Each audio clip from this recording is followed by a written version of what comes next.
Hola guys and girls, and welcome to a new Keyforge deck discussion video, and this time we're gonna looking at Lavinia, Navigatorin des Irrenhauses, which is a German deck, but in English it would be called Lavinia, the Navigator of the Insane Asylum, which I think is a pretty cool name. But yeah, let's hop into it. Like I said, no organized play yet. I only played with this deck online and once offline, and yeah, so should be a win here for that offline game. But yeah, like you can see, it has the disc logo Sanctum, house combination, which I think we didn't feature yet on the channel. But let us go over the deck and why it's the next one we're gonna feature and why I like it. Like I said, it's not a top tier deck. I think my 4 best decks, we already gone over them. These are so far my 4 best decks. So now we're gonna go more in the fun, casual. Maybe I get a better deck in another time where I open one or I buy one online or whatever. But yeah, these were the 4 top tier decks, and now it's gonna look a bit less strong, if that makes sense. But it's still fun to play. But let's go over this deck. So first of all, on the disc side, the disc side was the main reason why this deck interested me, because it has double Control the Weak, and Control the Weak is one of my favorite cards in the game. First of all, it gains an Aember, and then choose a house of your opponent's identity card. Your opponent must choose that house as the active house next turn. This card can potentially be so strong if you can choose the correct house. For once, of course, you want to look at what's on board and what your opponent can and can't use once you play that, but you want to look at as well what are the houses he played the last few turns, what is in his graveyard. Like, are already 11 Logos cards in his graveyard. That means he has only 1 Logos card left, call Logos, then he can only play 1 cat maximum, for example. Stuff like that is where you want to look at it, and of course it helps when you know, like, for example, houses like Mars. I think Mars has the weakest Aember control of all the houses, from my experience, from all the cards I have in my hand right now. So for example, if you're close to forging a key, you of course want to choose the house with the weakest Aember control, so you definitely get to forge your key. And all this good stuff. That's why Control the Weak is nice, and double is very nice, because if you actually manage to get the opponent on a 0 play turn, like they can't play anything, they can't use anything on board, they just have to pass and it's your turn again, and then you can do that a second time with Control the Weak, that's insanely strong. You basically got 2 free turns, which brings you insanely ahead in the game. So yeah, that's why double Control the Weak is very fun. And then there are other fun things in this deck. For example, there's 3 Fates. Well, there we go, 3 Fates. Destroy the 3 most powerful creatures and gives an Aember. Of course, that includes your own creatures as well. To note is there, of course, that if some creatures are tied for the most powerful spot, that means you can decide which ones get destroyed. So it doesn't matter if your opponent has 2 5-power, a 6-power, 2 5-power creatures, and you have a 5-power creature as well. You can choose to just destroy the opponent's 3, and your 5-power creature gets to live.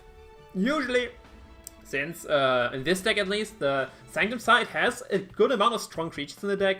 Most of the times you have to at least destroy 1 of yours though. So you like sacrifice 1 of yours and destroy 2 of the opponent. So that's how most of the times goes. Of course, there are some scenarios in which you don't want to play it, since you have to destroy 2 of your own and only 1 of your opponent. Or you get the magic 3 of your opponent, which is always nice. But like I said, sometimes you have to just take 1. But since you are the one deciding, it's always nice, and taking 1 for 2 is good as well. Then we got Dominator Bubble, one of my favorite artifacts, because it allows you to use cards out of house, which this deck features a lot. Not Dominator Bubble, there's only 1 of them, but there are a lot of cards which allow you to use cards out of house, which is awesome. But yeah, use a friendly creature, so you just tap this, and then you can use your Logos creature or Sanctum creature, and yeah, you basically know how this works. Dominator Bubble. Then we got Drumble, which is one of the few Aember control cards in this deck. Like I said, the Aember control in this deck is not too strong, I want to say. But Drumble is one of them. First of all, it's a 2-power elusive creature, and play if your opponent has 7 or more Aember, capture all of it. That's a great card. Like I said, it is dependent on your opponent having 7 or more Aember, so if he has exactly 6, that won't help you. But if he has 7 more, you just play this card, gets all the Aember, and if your opponent doesn't have a board, or a very weak board, and he can't get rid of that right away, you can buy so much time with this card. Since it is elusive, your opponent has to use 2 creatures to kill it. And if he doesn't have an action card to do the 2 damage, this Drumble can be very annoying. But I usually expect to only buy 1 turn of this, barring I can protect it with a lot of cards. Like I said, a Sanctum has a good amount of cards which give have Spot. Is it called Spot in English? I actually don't know. Let's just check real quick. Sanctum Guardian. Taunt. Never mind. It's called Taunt. Yeah. Why did I think of Spot? I don't know. But it's Taunt. So there are a good amount of Taunt creatures in this deck. So you have a good time protecting this. And the other thing you want to have protection on usually is the Aember Imp. One of my favorite disc cards as well. Your opponent cannot play more than 2 cards each turn, which is very little if you don't know. But if you play Keyforge, you probably know that playing 2 cards is not that much. Sadly, it dies very quickly, doesn't even have elusive and only 2 power, so you definitely want to track that, and that's where the Sanctum size comes into play. Then we got one of the special cards in this deck, which is the Master of 3, and he has the same effect as all the Masters, and since he's the Master of 3, he destroys 3 power creatures once reaping, which is, I think, the second best of the Masters. I think Master of 1 is the weakest, then Master of 2 is the best, and Master of 3 is the second best. Obviously, 3 power creatures are usually harder to get rid of than 2 power creatures, because a lot of things only do 2 damage. So you kind of could argue that the Master of 3 is like on the same level as the Master of 2, or even better, depending on how you want to see it. But in my opinion, it's the second best, since most of the creatures which are annoying to get rid of have 2 power, like both examples you see right here, Drumble, Aember, for example. But yeah, you may destroy one, that's an important part as well, so it's not like you reap this and you're forced to sack an own creature which has power 3. You can always choose not to do that, which is always nice. But yeah, just straightforward, 4 power creature, reap, destroy creature with power 3, boom. Then we got 2 Tentacles, which I think are way stronger in online play than offline play. Because in online, on crucible.com, I think the link I always put in the description, where I play my gameplay videos, this shit, this stuff, happens automatic. The opponent uses an artifact, you automatically gets the Aember. If you play offline, you actually have to remind them, okay, wait, you want to use it? That means I get an Aember from you, and then you take it.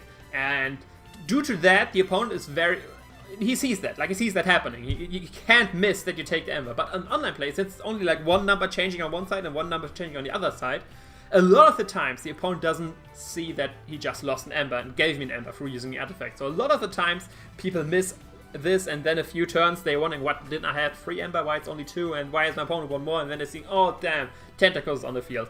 I think that's a phenomenon which happens more often in online play than offline play. But, of course, it's a nice card. There's 2 of them, actually, 5 power, so it's a strong creature.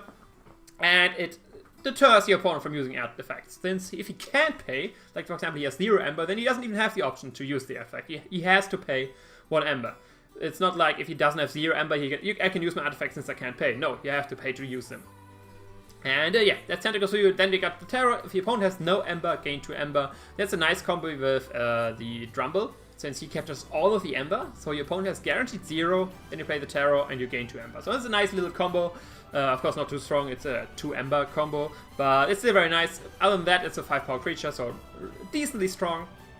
And yeah, not too much to talk about there. And then we got 2 Toxins, which are always nice. Reap, your opponent discards a random card from the hand, which I love this card if your opponent played anything to gain chains. Like I said, I love discarding the opponent's hand if he already has less than 6 cards in hand. Then you discard and he only has like 4. If you have 2 of them, 3 cards in hand.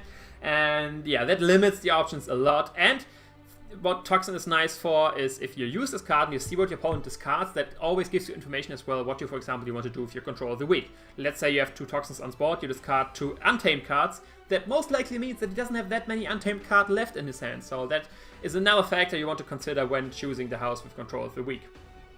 Then now going on to the Logos side, we have our main Aember control in the deck, which are these 2-dimension doors. In another deck I had this card, and most of the times I was discarding it because I wasn't using it really. It wasn't that useful. I didn't have that many Logos creatures in this deck, but in this deck I actually have a lot, like you see here, or a good amount. I have 6 Logos creatures right here, and I have 2 of the dimension doors, so this is a good card. In this deck you want to keep it. Like that's why it's important to know your deck, and not only the cards, to know the whole deck, play with it, get experience. At first I was discarding this card as well, and I was like, okay, this card sucks, but then I was losing a lot of matches since I didn't have my Aember control.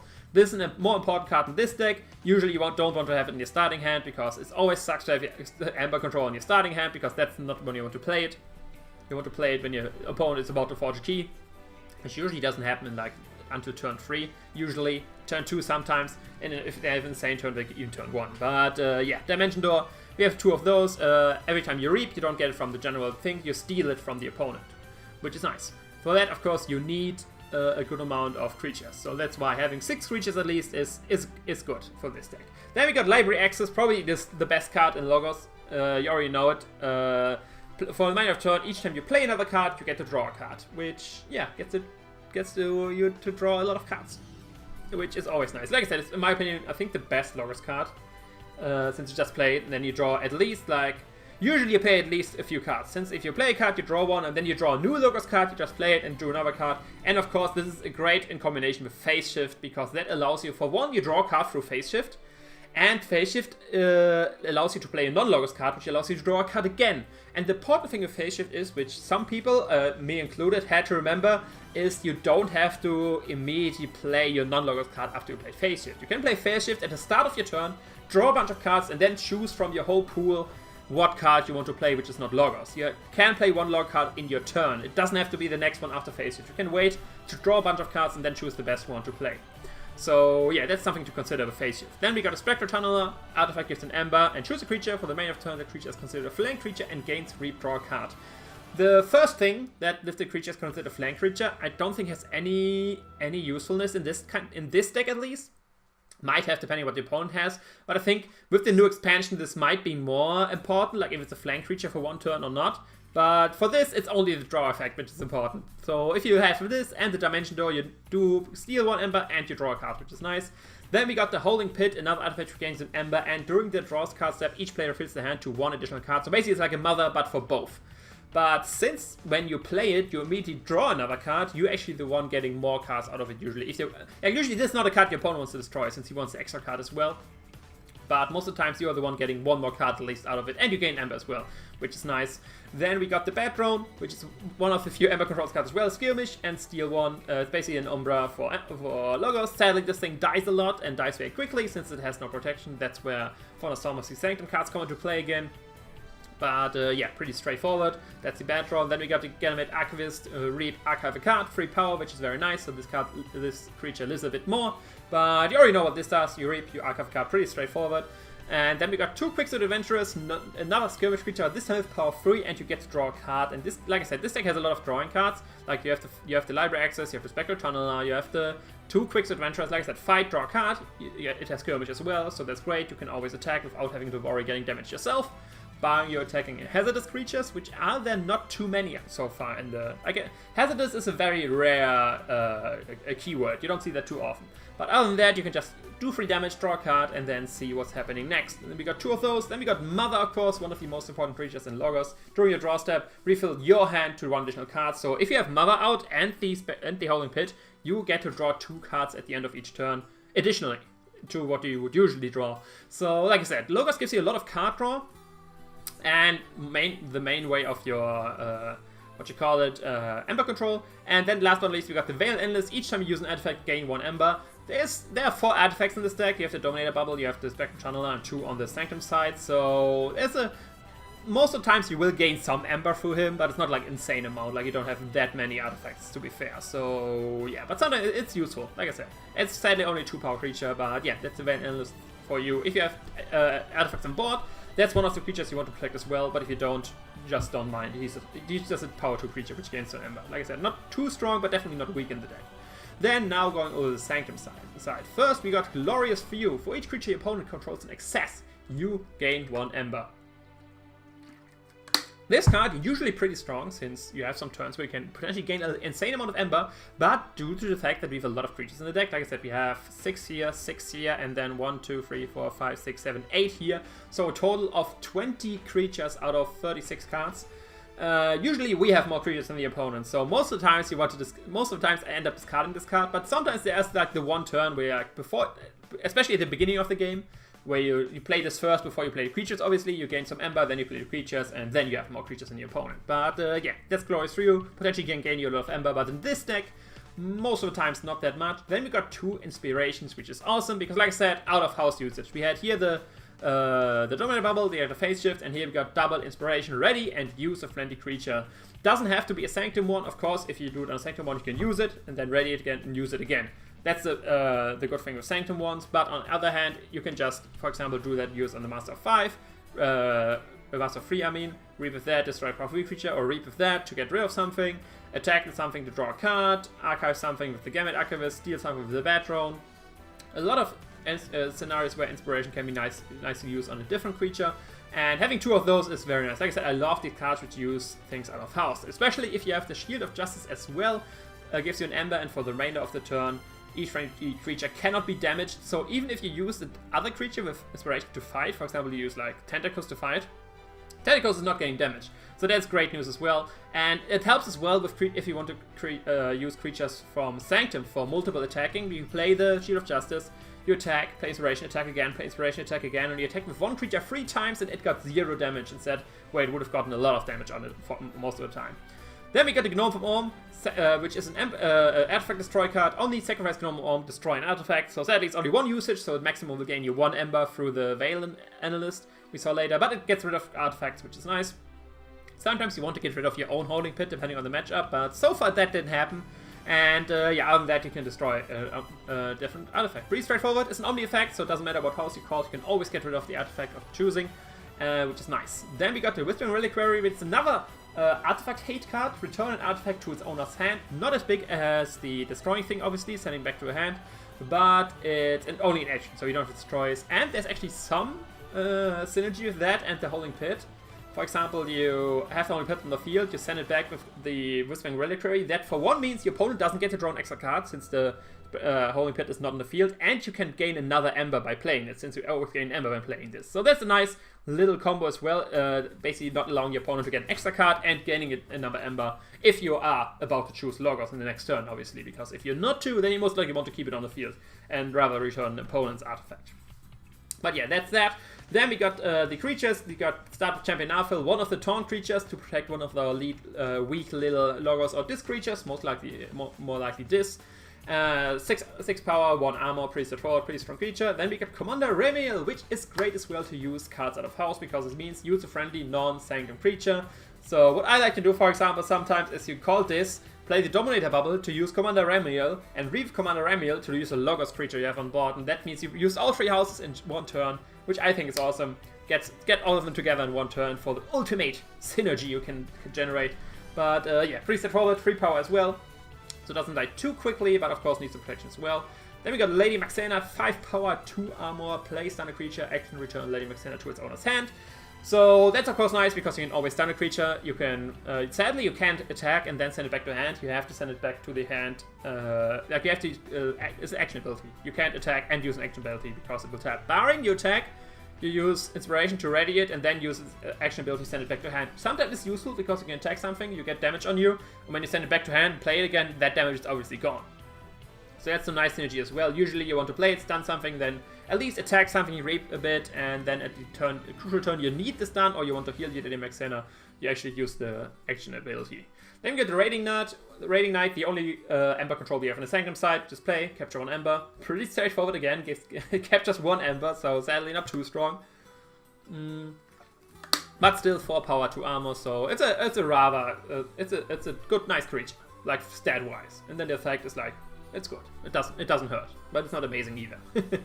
Then we got a Sanctum Guardian, which has the same stats as the what's called Champion Narfil, I think. Yeah, 6 power, 1 creature, taunt as well, but he has additionally the fight ability. Swap Guardian with another friendly creature in your battle line, so you can actually change up what the Sanctum Guardian is protecting.